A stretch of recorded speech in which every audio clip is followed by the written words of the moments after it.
Hi, my name's Billy, I read books, and welcome back to my channel Book Reading Billy, and welcome to my spoiler-free review for The Blackhawks by David Wragg. This is book number 1 in the Articles of Faith duology. This is a funny, fast-paced book that doesn't take itself too seriously. It's not massive in size, and if you like lots of swearing, dick jokes, arse jokes, sexual innuendo, and a whole lot of swearing, then this could be the book for you. But before we get on to what this book is about, let's just take a minute just to appreciate that cover, because that is a good cover. I've got a thing about white covers, like white backgrounds with the image on the front of it, and that immediately caught my eye along with all the positive reviews that I've seen. That just does something for me, that cover.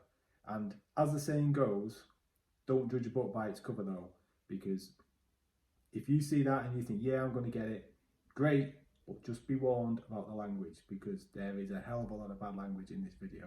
I will cover that in a bit more detail as this review goes on, but just bear that in mind before you decide to pick it up. So in this book, we follow our main character, Vedran Chell. And Vedran is a knight, and he is sworn by his oath to serve his uncle.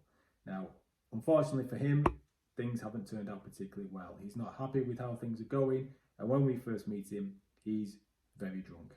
And not long after that, the kingdom's invaded. There's an attack, there's an invasion, and Vedran sees this as an opportunity for him to flee, to get away and start again.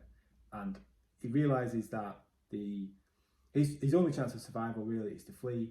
He makes his escape, but things don't go according to plan, because it ends up he's fleeing with a prince, a cowardly, spoiled prince. And he ends up swearing another oath to the prince to get him to safety. And if he does that, the prince will free him of all his oaths. There you go. How hard can that be? Well, turns out it's going to be very hard, because as you can imagine, an invading force is quite interested in a member of nobility who've escaped, and there are plenty of people chasing them and after them who want to do them harm. How silly of me, I forgot to say that Vedran and the prince end up bumping into the Blackhawks. Now, the Blackhawks are a foul-mouthed, squabbling band of mercenaries, and this is where, in my opinion, the book is at its best. When you're spending time with the Blackhawks, or when they're together, the dynamics between them, Vedran and the prince, the book is at its best. And the star of the book, in my opinion, is one of the Blackhawks, and that is the character called Lemon. I absolutely love Lemon. She gets the best lines, the best jokes in the entire book. And her description of a tarantula had me practically snorting coffee out of my nose. I was laughing that hard. Now, I've mentioned at the start of this about the humour and the language, so you need to know if this is going to be for you, because whenever someone talks in a review about humour, it's very subjective, isn't it? You need to know if it's going to work for you. There could be a book that I find hilarious and you just won't, and equally the other way around. A prime example of that would be The Hitchhiker's Guide to the Galaxy. I've been told that book and that series is hilarious, really, really funny. I've read the first 2 books, and at one point I think I went like that as I was reading it, and I thought, oh, that might be a laugh, but it wasn't, it was just trap wind. So you get what I mean. You need to know if this is going to work for you, because for me, what made this book was the camaraderie, the jokes, the humour, the language, the banter. If it doesn't work for you, you may not like it. So where does it stack up? Bear with me with this. I'm going to give you a couple of examples of other books that I've read that I think explain and show what you can expect. So, if you've read The Greatcoats by Sebastian de Castell, okay, that's at the bottom rung. And when I say the bottom rung, I don't mean it's because it's a bad book. But the Greatcoats like each other. They all get on. They take the mickey out of each other. There's some bad language. They swear a little bit and they take the mick out of each other. But it's relatively good-natured. So that's at the bottom rung. The next rung up above that will be The Gentleman Bastards by Scott Lynch. Now, The Gentleman Bastards, The Lies of Lot Lamora, book 1 of The Gentleman Bastards.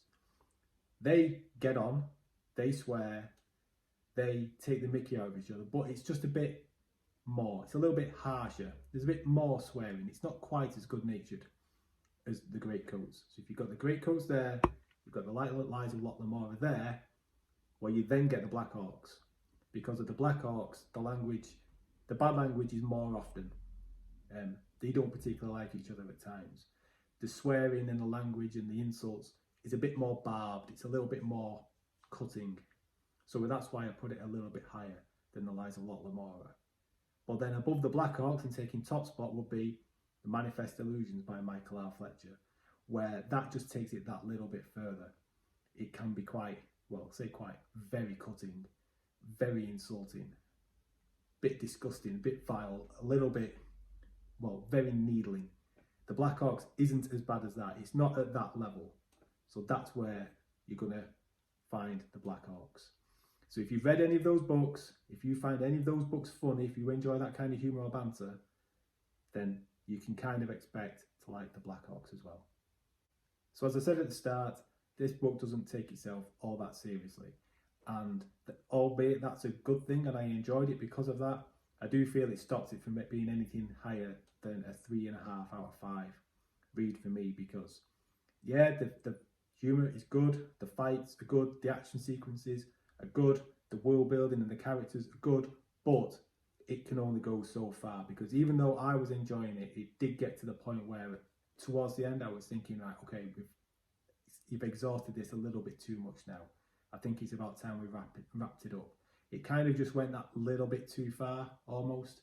Hence why I only gave it a 3.5 out of 5 and not a 4 out of 5.